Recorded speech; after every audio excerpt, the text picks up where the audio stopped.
Hello बच्चों, चलिए प्रश्न को पढ़ते हैं और समझते हैं। समीकरणों को हल कीजिए। और समीकरण है बच्चों हमारे पास cosec theta plus cot theta बराबर वर्गमूल 3। ठीक है बच्चों। तो प्रश्न को आरंभ करने से पहले बच्चों हम प्रश्न के लिए मुख्य अवधारणा लिख लेते हैं बच्चों। तो देखो प्रश्न में मुख्य अवधारणा देखिए क्या होगी। मुख्य अवधारणा में बच्चों हम व्यापक हल से संबंधित कुछ सूत्रों को लिखेंगे बच्चों। ठीक है, देखो उसमें पहला सूत्र क्या होगा। पहला सूत्र है यदि साइन एक्स बराबर साइन वाई हो बच्चों, तो इसका व्यापक हल होता है एक्स बराबर एन पाई प्लस माइनस एक की घात एन वाई। ठीक है बच्चों। और यहाँ होगा एन बिलोंग्स टू जेड, अर्थात एन एक पूर्णांक होगा बच्चों। ठीक है, ये हमारी पहली मुख्य अवधारणा होगी बच्चों। दूसरी मुख्य अवधारणा में बच्चों हम एक और सूत्र लिख सकते हैं। देखो यदि cos x बराबर cos y हो बच्चों, ठीक है, cos x बराबर cos y है। ठीक है, तो बच्चों यहाँ x बराबर होता है 2n पाई और प्लस y। और यहाँ भी बच्चों n बिलोंग्स टू होता है z। ठीक है, चलिए बच्चों प्रश्न को प्रारंभ करते हैं और दी गई समीकरण को लिखते हैं। देखो तो हमें जो समीकरण दी है वह क्या है। देखो समीकरण समीकरण है बच्चों cosec theta plus cot theta और बराबर है वर्गमूल 3। ठीक है बच्चों, देखो कोसेक थीटा होता है 1 बटा साइन थीटा और प्लस कॉट थीटा होता है कॉस थीटा बटा साइन थीटा। ठीक है बच्चों, और बराबर है वर्गमूल 3। ठीक है, अब देखो बच्चों इसका लघुत्तम लेंगे हम, तो इसका लघुत्तम क्या आएगा। साइन थीटा तो यह बनेगा 1 प्लस कॉस थीटा और बटे में आ जाएगा बच्चों साइन थीटा और बराबर होगा वर्गमूल 3।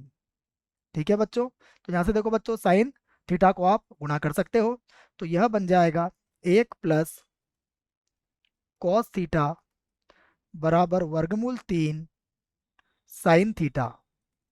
ठीक है बच्चों, यहाँ से देखो बच्चों हम कॉस थीटा को बराबर के इधर ला सकते हैं। तो देखो अब हमारे पास बनेगा वर्गमूल 3 साइन थीटा। तो अब हम यहाँ लिख सकते हैं वर्गमूल 3 साइन थीटा और माइनस का हो जाएगा कॉस थीटा बराबर होगा बच्चों 1। ठीक है बच्चों, तो ये हमारे पास साइन थीटा कॉस थीटा के रूप में एक समीकरण आ गई है बच्चों। अब हम यहाँ क्या करेंगे बच्चों, इसे हल करने के लिए साइन थीटा का जो गुणांक है वो वर्गमूल 3 है बच्चों, तो इसका वर्ग कितना होगा 3। और कॉस थीटा का गुणांक है बच्चों -1, तो -1 का वर्ग कितना होगा बच्चों +1, तो बराबर कितना होगा बच्चों 2। तो हम इसका क्या करेंगे, भाग लगा देंगे बच्चों, 2 का भाग देने पर बच्चों लिख सकते हैं हम देने पर। तो देखो बच्चों जब हम 2 का भाग लगाएंगे तो यह बनेगा वर्गमूल 3/2। ठीक है बच्चों, उसके बाद आ जाएगा हमारे पास फिर से साइन थीटा, तो हम यहाँ लिख देंगे साइन थीटा, फिर होगा -1/2 और यह बनेगा बच्चों कॉस थीटा और बराबर हो जाएगा 1/2। ठीक है बच्चों, अब देखिए बच्चों यहाँ साइन थीटा है, यहाँ कॉस थीटा है, और वर्गमूल 3/2 जो होता है बच्चों ये हमारा क्या मान होता है। देखो यह होता है साइन थीटा और इसे हम लिखेंगे बच्चों कॉस। देखिए ये हमारा कॉस 30 डिग्री का मान होता है बच्चों। कॉस 30 डिग्री क्या होता है बच्चों, पाई/6 होता है। फिर माइनस, यहाँ देखो बच्चों लिखेंगे हम कॉस थीटा और 1/2 जो होता है यह होता है साइन 30 डिग्री का मान, अर्थात साइन पाई/6 हो जाएगा बच्चों और बराबर कितना होगा 1/2। तो अब देखो बच्चों यहाँ पर हम एक और सूत्र यहाँ लगा सकते हैं। देखो वह सूत्र भी मैं लिख देता हूँ।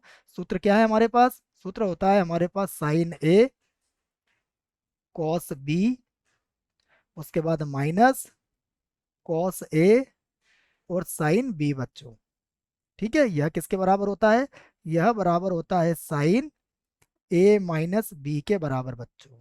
ठीक है, तो इस सूत्र का प्रयोग बच्चों यहाँ पर हम कर सकते हैं। और देखो इस सूत्र की सहायता से अब हमारा प्रश्न क्या बन जाएगा। तो अब हम इसे लिख सकते हैं साइन देखो बच्चों, ए का मान है यहाँ पर थीटा और बी का मान हो जाएगा पाई बटा 6। ठीक है। और बराबर कितना है हमारे पास बच्चों, देखो बराबर 1/2 है। और 1/2 क्या होता है साइन में, यह 30 डिग्री का मान होता है, तो हम इसको लिख सकते हैं साइन पाई बटा 6। ये भी 30 डिग्री हो जाएगा बच्चों। ठीक है। अब देखिए आप, यहाँ पर हम व्यापक हल का सूत्र लगा सकते हैं। देखो तो व्यापक हल में हमने सूत्र क्या लिखा था, देखो कि यदि साइन एक्स बराबर साइन वाई है तो एक्स बराबर होगा एन पाई प्लस माइनस 1 की पावर n y। ठीक है। तो इस सूत्र का प्रयोग बच्चों हम यहाँ कर सकते हैं। तो यहाँ लिख सकते हैं हम व्यापक हल। ठीक है बच्चों, तो यहाँ देखिए व्यापक हल लिख सकते हैं बच्चों हम। तो देखो व्यापक हल में बच्चों हमारे पास क्या आ जाएगा, हमारे पास होगा थीटा माइनस का पाई बटा 6 और बराबर होगा बच्चों एन पाई प्लस -1 की घात n।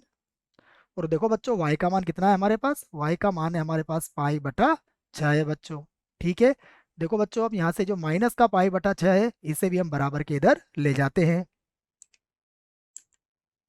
तो यहाँ हो जाएगा हमारे पास थीटा बराबर एन पाई प्लस -1 की घात n पाई बटा 6। और बच्चों इधर हो जाएगा पाई बटा 6। ठीक है बच्चों।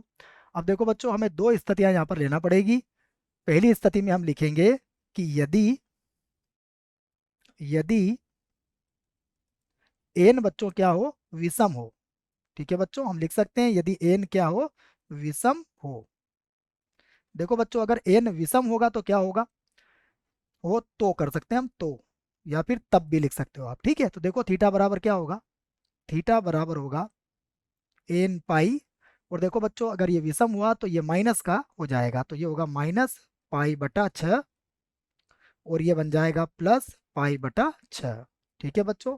तो यहाँ से देखो थीटा का मान कितना आ जाएगा, थीटा का मान आ जाएगा बच्चों एन पाई। ठीक है। परंतु देखो बच्चों, थीटा का मान एन पाई क्या संभव है, प्रश्न में देखो बच्चों, अगर यहाँ पर आपने एन पाई रखा तो कोसेक थीटा और कॉट थीटा दोनों ही परिभाषित नहीं होते हैं बच्चों। ठीक है। तो हम यहाँ पर लिख सकते हैं कि ये क्या हो जाएगा बच्चों हमारे लिए, ये हो जाएगा बच्चों हमारे लिए अमान्य। यहाँ पर लिखना पड़ेगा कि ये जो काम मान है हमारे पास यह अमान्य है बच्चों, अमान्य है बच्चों। क्योंकि क्योंकि कोसेक एन पाई तथा कॉट एन पाई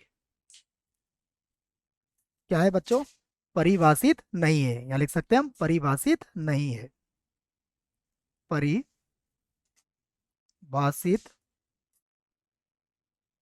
नहीं है। ठीक है बच्चों। तो इसलिए बच्चों यह हमारे लिए अमान्य हो जाएगा। कोई बात नहीं बच्चों, हमारे पास दूसरी स्थिति क्या है, देखो तो दूसरी स्थिति लिखते हैं हम। दूसरी स्थिति हमारे पास यदि यदि एन क्या हो बच्चों, सम हो। लिख सकते हैं हम एन सम हो। तो देखो बच्चों क्या होगा, तो हमारे पास होगा थीटा बराबर, देखो एन पाई। और बच्चों अब अगर हमारे पास सम हुआ तो ये पाई बटा 6 हो जाएगा। तो यह हो जाएगा पाई बटा 6। फिर से बनेगा बच्चों पाई बटा 6। तो देखो थीटा बराबर कितना होगा, एन पाई और पाई बटा 6 और पाई बटा 6 बच्चों हो जाएगा 2 पाई बटा 6, अर्थात यह हो जाएगा पाई बटा 3। ठीक है बच्चों। और कॉमा हम लिख सकते हैं एन बिलोंग्स टू जेड। तो यह हमारा व्यापक हल होगा बच्चों। आशा करता हूँ आपको इस प्रश्न का उत्तर समझ में आया होगा। धन्यवाद।